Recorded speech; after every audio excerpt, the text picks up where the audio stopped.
प्रताप जी, जो कि राष्ट्रीय जनहित संघर्ष पार्टी के राष्ट्रीय अध्यक्ष और सुप्रीम कोर्ट के वरिष्ठ वकील है, और आज के समय में एक साथ जो है कई मोर्चों पर लड़ाई लड़ रहे हैं। एक साथ जो है किसानों के साथ दिखाई देते हैं, कहीं दूसरी तरफ जो है ईवीएम का विरोध करते हैं और तमाम जो है बीजेपी की तमाम नीतियों को लेकर जो है विरोध करते दिखाई देते हैं। एक बार बातचीत करते हैं।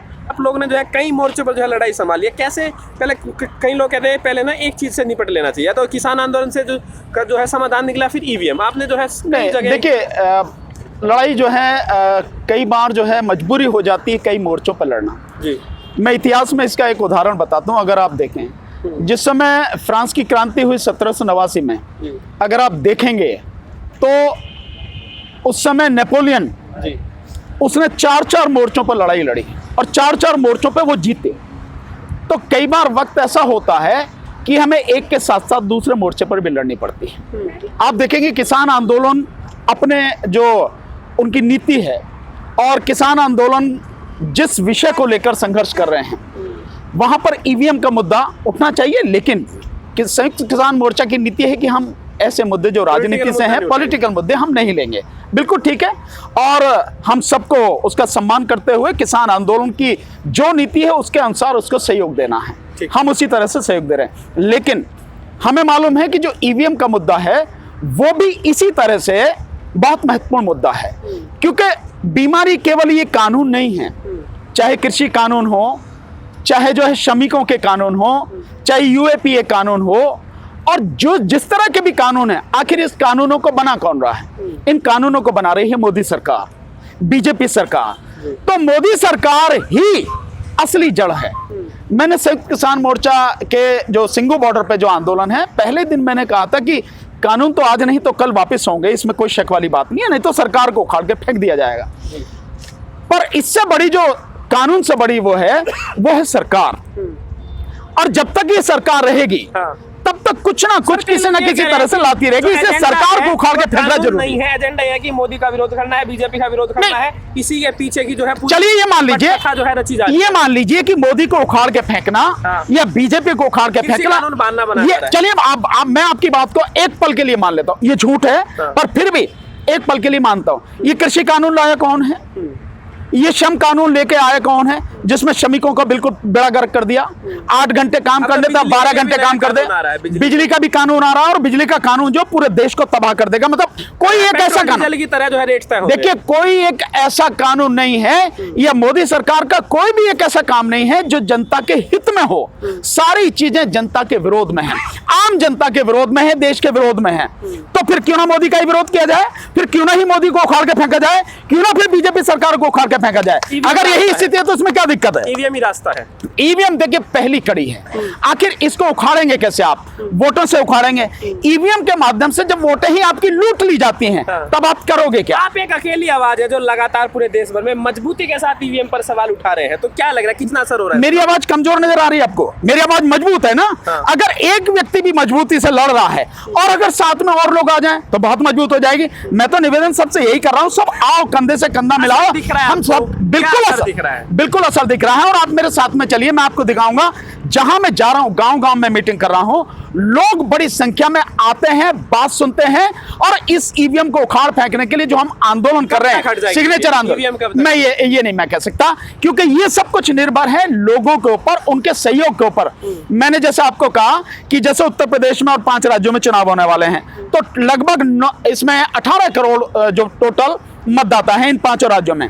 इनमें से अगर दिसंबर तक हमें 9 करोड़ लोग, 8 या 9 करोड़ लोग मतदाता साइन करके अगर हमारे इस कैंपेन में सहयोग दे देंगे, तो मैं पूरे विश्वास के साथ कहता हूं कि हम ईवीएम को हटवा देंगे। लेकिन अगर लोग नहीं, बिल्कुल अगर 9 करोड़ मतदाताओं ने हमारा साथ दे दिया, निश्चित रूप से हट जाएगा। लेकिन अगर नहीं देते तो उसमें हम क्या कर सकते हैं? हमारी दिक्कत, इसीलिए हम लोगों को जगाने, ईवीएम से चुनाव होता है तो आप चुनाव लड़ेंगे? नहीं, निश्चित देखिए चुनाव तो लड़ेंगे ही, इसमें तो कोई दिक्कत ही नहीं है।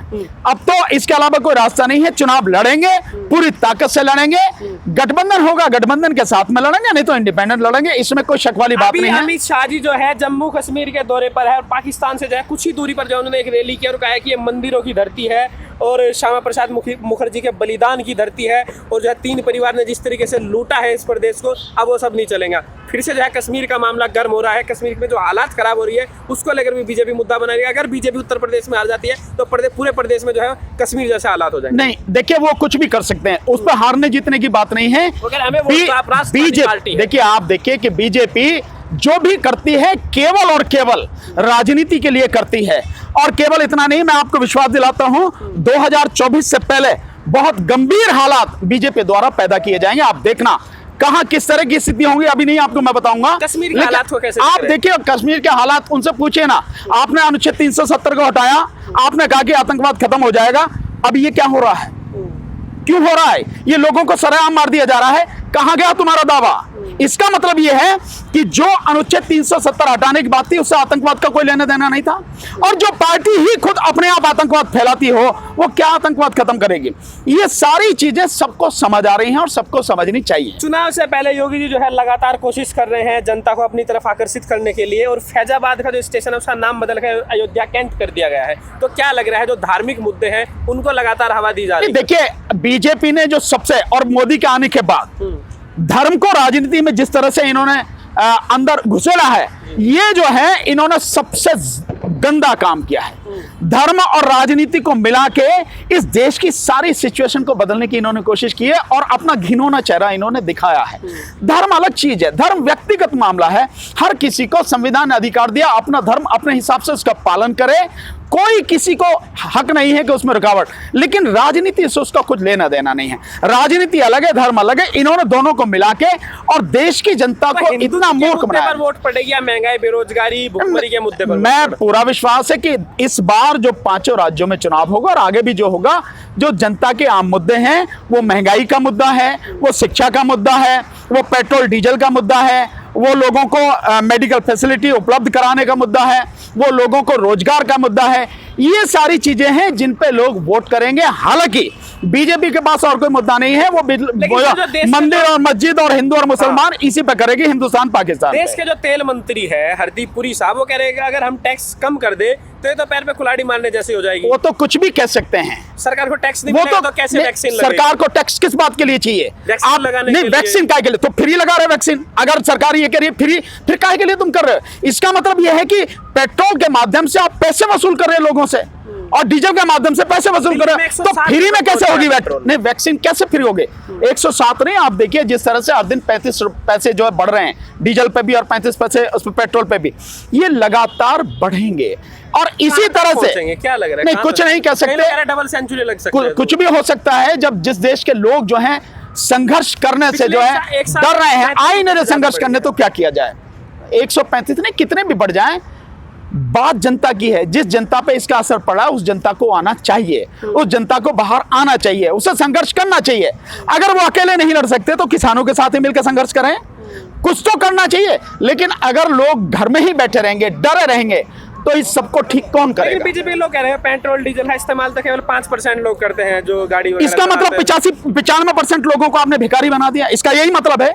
5% अगर इस्तेमाल कर रहे हैं, देश में अधिकतर लोग ऐसे होने चाहिए, खुशहाल होने चाहिए, जो गाड़ियों का हर तरह से इस्तेमाल करें, स्कूटर का, मोटरसाइकिल का। अगर 95% लोग इस्तेमाल नहीं करें, इसका मतलब है कि आपने 95% लोगों को भिखारी बना दिया। वैसे भी आप 80 करोड़ से ज्यादा लोगों को 5 किलो अनाज देने का वादा कर रहे हैं, नौटंकी कर रहे हैं, जिसमें भी केवल 22 करोड़ को दिया गया है, बाकी को मिल भी नहीं रहा। तो ये सरकार की उपलब्धि वो अपने आप ही बता रही है कि हमने केवल इतना ही छोड़ा। और मैं पहले भी कहता हूं, मैंने आपको बताया था कि मात्र 1% लोगों के पास 73% संपत्ति इस देश की है, जो अब आगे बढ़कर और जो किसी कानून लाए गए हैं इनके माध्यम से उस संपत्ति को, इस देश की 90% संपत्ति को मात्र 1% लोगों के हाथ में देने का यह भयानक षड्यंत्र है। ग्लोबल हंगर इंडेक्स की जो रिपोर्ट आई है, कैसे आप देख रहे हैं? बीजेपी लोग कह रहे हैं कि अंतर्राष्ट्रीय साजिश है मोदी जी को। हाँ बिल्कुल, अगर मोदी की प्रशंसा कर दो तो अंतर्राष्ट्रीय जो बहुत बढ़िया काम है, में जो हालत हुई है, और जो अगर सच्चाई दिखा दो आप, तो आप ये कहो साजिश है। ये सब कुछ देखिए, धीरे धीरे धीरे अंतर्राष्ट्रीय एजेंसी हो चाहे देश की एजेंसी हो, आपके सामने सच भारत की कितनी बुरी हालत है, कितनी बुरी तस्वीर है, वो आपके सामने आएगी। केवल हंगर इंडेक्स में ही नहीं है, आप देखेंगे लोकतंत्र के मामले में भारत कहां पहुंच गया है। आप समझ रहे हैं उसकी स्थिति क्या? पूरी दुनिया में जाके तारीफ करते हैं, तो उसी को फिर मजबूत है, उसी को सिखाया ना अमेरिका में, जो वहां की जो उपराष्ट्रपति हैं कमला हैरिसन, उन्होंने सिखाया ना कि लोकतंत्र क्या है, लोकतंत्र को कितना हमें मजबूत बनाना चाहिए। और बेसिकली जब आपका और हमारा देश इतने बड़े देश हैं लोकतंत्र के एक मजबूत स्तंभ में, तो हमें लोकतंत्र को जिंदा रखना चाहिए, उसको मजबूत बनाना चाहिए। और वो इसीलिए कहा गया कि यहाँ लोकतंत्र की हत्या हो रही है, लोगों के लोकतांत्रिक अधिकारों को छीना जा रहा है। सर क्योंकि अभी चुनाव होने वाला है और कहा जाता है कि भाई चुनाव के लिए एक बड़ी मशीनरी लगती है, आपको जो है लोगों की जरूरत होती है, पैसे की जरूरत होती है। एक बड़ी पार्टी है, दुनिया की सबसे बड़ी पार्टी है, चाणक्य उनके पास है, मोदी जी उनके पास है, बड़े बड़े नेता है, बड़े बड़े हेलीकॉप्टर, आप कैसे उनके साथ टक्कर ले पाएंगे? जो चाणक्य है ना, हाँ। आपके ये जो जनता है ना इस प्रदेश की, हाँ। ये उस चाणक्य को जीरो कर देगी, आप अपनी आंखों से देखना। और अगर बैलेट पेपर से हो जाए तो ऐसे 1000 चाणक्य भी खड़े हो जाएं, जमानत जब्त हो जाएगी खुद चाणक्य की। ये तो बच इसलिए रहे हैं क्योंकि ईवीएम से चुनाव हो रहा है। बैलेट पेपर से चुनाव करा दो, मैं दावे के साथ कह रहा हूं पूरे देश में करा दो, ना बीजेपी जो है इन सब की जमानत जब्त हो जाए। ठीक है, लेकिन अभी योगी जी ने एक बयान दिया कि जो रामद्रोही है उनको आप माफ मत करना। अरे आप उन्हें मार दो ना, वो क्या है? आप अगर रामद्रोही की बात कर रहे हो, तुम देशद्रोही हो, तुम भ्रष्टाचारी हो, काला धन सबसे ज्यादा तुम्हारे पास में है, उसको नहीं नजर आता तुम देशद्रोही हो, इसके लिए तुम्हें नहीं मार देना चाहिए। लेकिन वो जनता को मारने की बात करते हैं, और राम और रहीम और हिंदू और मुस्लिम, इसके अलावा उनके पास है क्या? पहले रामद्रोही का मतलब यह है कि वही हिंदू मुस्लिम की राजनीति है। क्योंकि सर पहले भी जो है अली बजरंग बली की बात पहले चुनाव में भी कर चुके हैं, तो आपको क्या लग रहा है इस चुनाव में भी वही सारे मुद्दे जो है घूम फिर कर आएंगे? आप बहुत अच्छी तरह से जानते हैं बीजेपी के पास में हिंदू मुस्लिम के अलावा कोई मुद्दा नहीं है, उनके पास कुछ दिखाने के लिए नहीं है। विकास के नाम पर वो कलकत्ता से सड़क उठा के लाते हैं ममता बनर्जी की, और अमेरिका से बिल्डिंग लेके आते हैं, अमेरिका से फैक्ट्री लेके आते हैं, ये तो उनका विकास है। अपने ही प्रदेश का दिखाते ना कि आपने आपके प्रदेश में कितना आपने विकास किया, वो है नहीं। गुंडागर्दी तो खत्म की है। कहाँ गुंडागर्दी खत्म की है? अभी बहुत रिसेंटली पुलिस ने मारा है, आगरा में देखा आपने, जगदीशपुरा थाने में पुलिस ने मारा उसको जो अरुण वाल्मीकि है। उससे पहले एक वकील को शाजापुर में गोली मारी। उससे पहले आपने देखा होगा कि किसानों के ऊपर किस तरह से किसानों को रौंद दिया गया, और किसानों से ठीक पहले जो आपने देखा हो गोरखपुर में पुलिस ने मारा उस गुप्ता का जो व्यापारी है। ये आंखों के सामने सब कुछ हो रहा, आप कह रहे हो लॉ एंड ऑर्डर, ये लॉ एंड ऑर्डर में नहीं आता क्या? इतनी बेरहमी से किसानों के ऊपर गाड़ी चला के उनको कुचल दिया गया, ये लॉ एंड ऑर्डर नहीं? ये समझ में नहीं आ रहा क्या? किसानों को भी खुश कर दिया 25 रुपए बढ़ा के। हाँ, बहुत बढ़िया काम कर दिया। कितने में बढ़ाया है? 5 साल में 25 रुपए बढ़ाए, जबकि आज की तारीख में 400 रुपए होना चाहिए था, और हर साल कम से कम 25 रुपए बढ़ाना चाहिए था, तब होता। किसानों से जितना बड़ा छल ये सरकार कर रही है, चाहे गन्ना किसान हो या कोई भी, इतना किसी सरकार ने। एक आखिरी सवाल है, उसी के साथ कंप्लीट करते हैं, क्योंकि 2017 के विधानसभा चुनाव में मोदी जी, योगी जी, अमित शाह जी लगातार आकर वायदा करते थे 14 दिनों में आपका पेमेंट मिलेगा, आपका कर्जा माफ किया जाएगा। पश्चिमी उत्तर प्रदेश से जो किसान, उनको कहा गया था कि भाई एक चौधरी चरण सिंह किसान कल्याण कोष बनाएंगे ताकि आपका पेमेंट टाइम से करा जाए।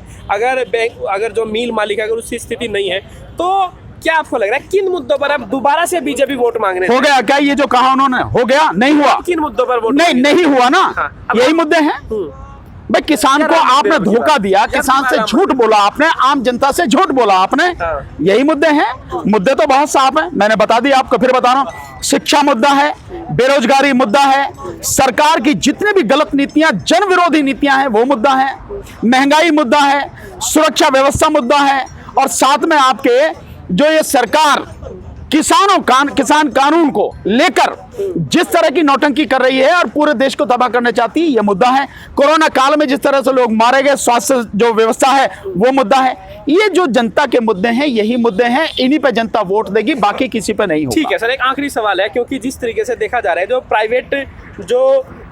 प्राइवेटाइजेशन हो रहा है और जो एयरपोर्ट्स है उनको जो है प्राइवेट हाथों में सौंपा जा रहा है, दूसरी तरफ जो सरकार है खुद एयरपोर्ट्स को बना भी रही। कुशीनगर में अभी जो उद्घाटन किया गया, तो क्या लग रहा है अगर प्राइवेटाइजेशन इतना अच्छा है तो जो प्राइवेट लोग हैं जिनको दिया जा रहा है वो अपना क्यों नहीं बना लेते? वो खुद क्यों नहीं बना लेते हैं अपना एयरपोर्ट? देखिए, मैं तो बहुत सीधे कह सकता हूं, बाद में फिर प्राइवेट हाथों में मोदी सरकार सबसे बड़ी देशद्रोही सरकार, वो सरकारी पैसे से, आम जनता के पैसे से, टैक्स पेयर के पैसे से चीजें बनाती है और अपने यार अंबानी और अडानी को दे देती है कौड़ियों के दाम में। ये कुशीनगर वाला जो बनाया इंटरनेशनल एयरपोर्ट, ये भी आने वाले समय में आप देखेंगे अडानी के पास ही जाना है, सिर्फ उसी के लिए बनाया जा रहा है। उनसे लेना, खुद क्यों नहीं बनाते? भाई यही तो गठबंधन है, उद्योगपतियों, पूंजीपति, अंबानी, अडानी और सरकार के बीच में यही तो गठबंधन है कि देश की संपत्ति को किस तरह से लूटेंगे। अभी और भयानक चीजें मैं आपको बताऊंगा, खुलासा करूंगा आपके सामने, आने वाले समय में आपको बताऊंगा। बहुत भयानक हाल है ये, इस तरह की लूट पहले कभी नहीं हुई। मोदी सरकार ने जिस तरह से बहुत योजनाबद्ध तरीके से पूरे देश को 2-3 लोगों के हाथ में गिरवी रख दिया, उनकी झोले में डाल दिया और पूरे देश को कंगाल बना दिया। यह भयानक षड्यंत्र आने वाले समय में देखना। ठीक है, तो ये थे मेरे साथ भानु प्रताप जी, जो कि सुप्रीम कोर्ट के वरिष्ठ वकील है और लगातार जो है किसानों के मुद्दे पर लगातार आवाज उठा रहे हैं और जिस तरह के हालात जो है उत्तर प्रदेश में खड़े हो गए हैं विधानसभा चुनाव से पहले, उसको लेकर लगातार जो है आवाज उठा रहे हैं। आपकी क्या रहे पूरे इंटरव्यू को लेकर, हमें जरूर बताइए। वीडियो को लाइक कीजिए।